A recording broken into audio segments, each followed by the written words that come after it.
আসসালামু আলাইকুম রহমতুল্লাহি বারাকাতু।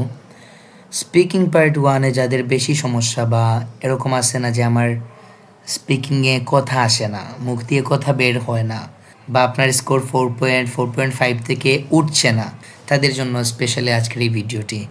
এবং মোস্ট কমন কিছু সেন্টেন্স স্ট্রাকচার আছে যেগুলো আপনি স্পিকিং পার্ট ওয়ানে ইউজ করে কথা বলতে পারবেন। আমি মনে করি স্পিকিং পার্ট ওয়ানে এই সেন্টেন্স স্ট্রাকচারগুলো আপনাকে অনেক সাহায্য করবে। তাহলে দেখুন স্ট্রাকচার নাম্বার 1, ঠিক আছে? স্ট্রাকচার নাম্বার 1 হচ্ছে subject plus am is are plus willing to. Willing to মানে কি? মানে হচ্ছে গিয়ে আপনি কোনো কিছু করতে ইচ্ছুক, আপনি কোনো একটা জিনিস করতে ইচ্ছুক। যেমন আমি খেলতে ইচ্ছুক, আমি যেতে ইচ্ছুক, আমি বিদেশে যেতে ইচ্ছুক, আমি একটি নতুন ফোন কিনতে ইচ্ছুক। সেক্ষেত্রে আমরা am is are plus willing to, am is are plus willing to use করব।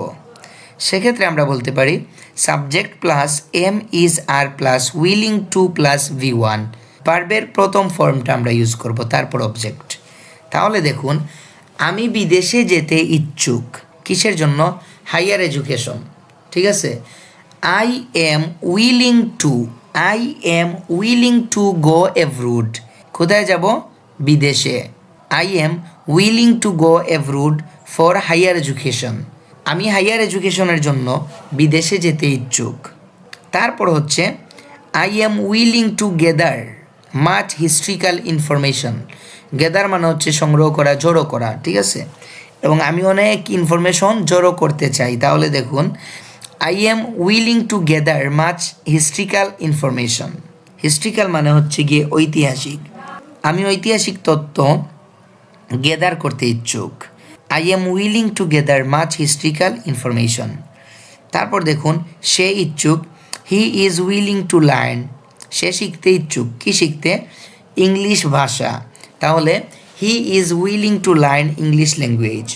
সে ইংরেজি ভাষা শিখতে ইচ্ছুক। I am willing to learn English language. আমি ইংরেজি ভাষা শিখতে ইচ্ছুক। এগুলো কিন্তু আমরা স্পিকিং পার্ট ওয়ানে ইউজ করতে পারবো, তারই সাথে পার্ট 2, পার্ট 3তেও আমরা ইউজ করতে পারবো।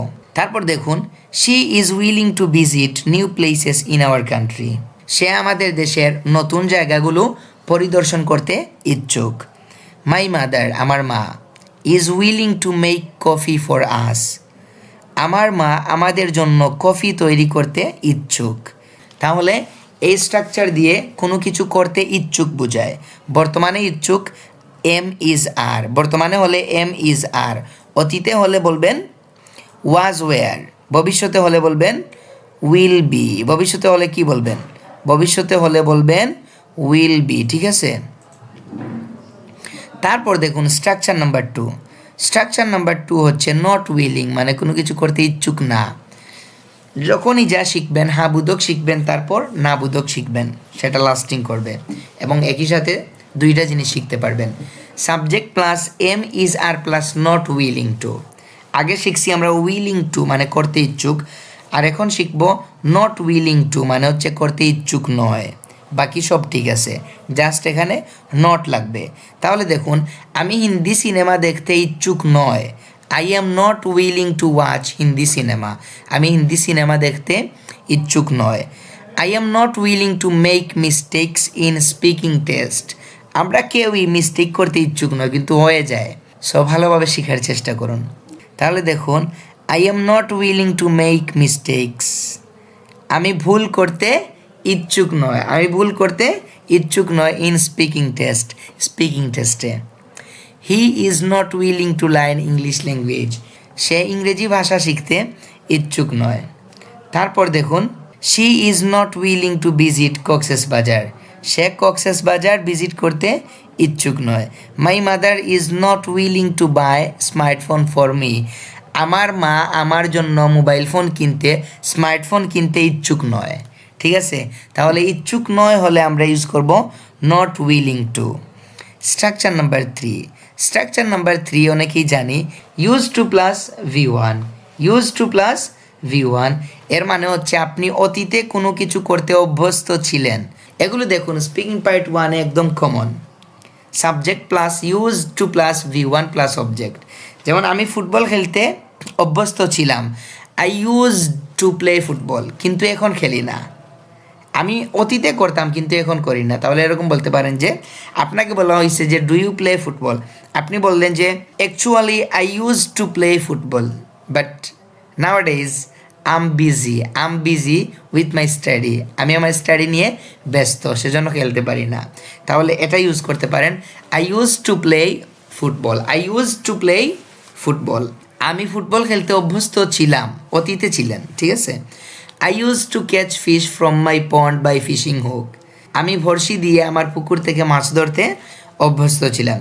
My father use to read news paper in the morning, আমার বাবা সকালে নিউজ পেপার পড়তে অভ্যস্ত ছিলেন কিন্তু এখন করেন না, এরকম বোঝায়। He use to go to park for walking, সে হাঁটার জন্য পার্কে যেতে অভ্যস্ত ছিল। স্ট্রাকচার নাম্বার 4 হচ্ছে, আগে আমরা শিখেছিলাম যে অতীতে অভ্যস্ত ছিলাম এরকম কোনো কিছু, আর এখন শিখছি আমি বর্তমানে অভ্যস্ত। আমি, আপনি, আমরা বর্তমানে অভ্যস্ত। তাহলে দেখুন, বর্তমানে অভ্যস্ত বোঝালে সাবজেক্ট প্লাস এম ইজ আর, শুধু আপনাকে অক্সিলারি ভার্ব ব্যবহার করতে হবে এবং মেইন ভার্বের সাথে একটা আইএনজি ইউজ করতে হবে। I am use to playing cricket, আমি ক্রিকেট খেলতে অভ্যস্ত, মানে বর্তমানে আপনি অভ্যস্ত। I am use to eating vegetables, আমি শাকসবজি খেতে অভ্যস্ত। My father is use to reading newspaper in the morning, আমার বাবা সকালে নিউজ পেপার পড়তে অভ্যস্ত।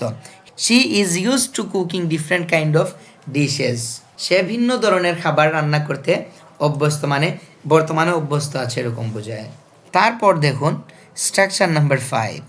স্ট্রাকচার নাম্বার 5 হচ্ছে নিডেড টু প্লাস V1, আমার এটা করা প্রয়োজন ছিল, কিউ কার্ডেও বলি বা স্পিকিং পার্ট 1এও বলি, তাহলে হবে নিডেড টু প্লাস V1। অতীতে আপনার কোনো একটা কাজ করা প্রয়োজন ছিল, সেক্ষেত্রে subject plus needed to plus V1 plus object.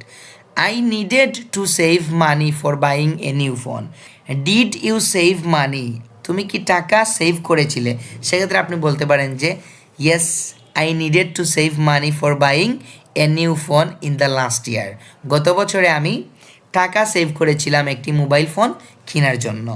I needed two it vegetables, আমার শাকসবজি খাওয়া প্রয়োজন ছিল, অতীতে বুঝাইতেছে, অতীতে কোনো একটা কাজ করা প্রয়োজন ছিল বুঝাইতেছে। My father needed to go to the market, আমার বাবার বাজারে যাওয়া প্রয়োজন ছিল।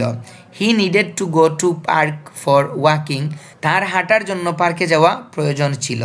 She needed to finish her homework, তার হোমওয়ার্ক শেষ করা প্রয়োজন ছিল। তাহলে অতীতে কোনো কিছু প্রয়োজন ছিল বোঝালে আমরা ইউজ করব নিডেড টু প্লাস V1। তারপর দেখুন স্ট্রাকচার নাম্বার 6, আপনার প্রয়োজন ছিল না। একটু আগে আমরা শিখছি যে প্রয়োজন ছিল, অতীতে প্রয়োজন ছিল, এখন আমরা শিখতেছি যে প্রয়োজন ছিল না, তাহলে didn't need to plus V1। তাহলে কি didn't need to plus V1, subject plus didn't need to plus V1। I didn't need to save money for buying a new phone, নতুন একটি মোবাইল ফোন কেনার জন্য আমার টাকা সেভ করা প্রয়োজন ছিল না।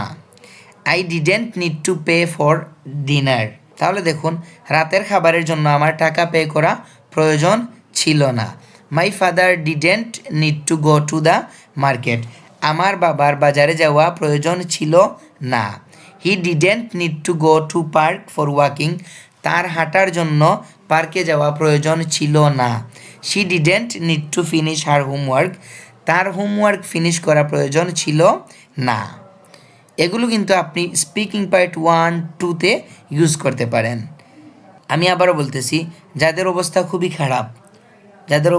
খারাপ তাদের জন্য এই স্ট্রাকচারগুলো অনেক হেল্পফুল হবে।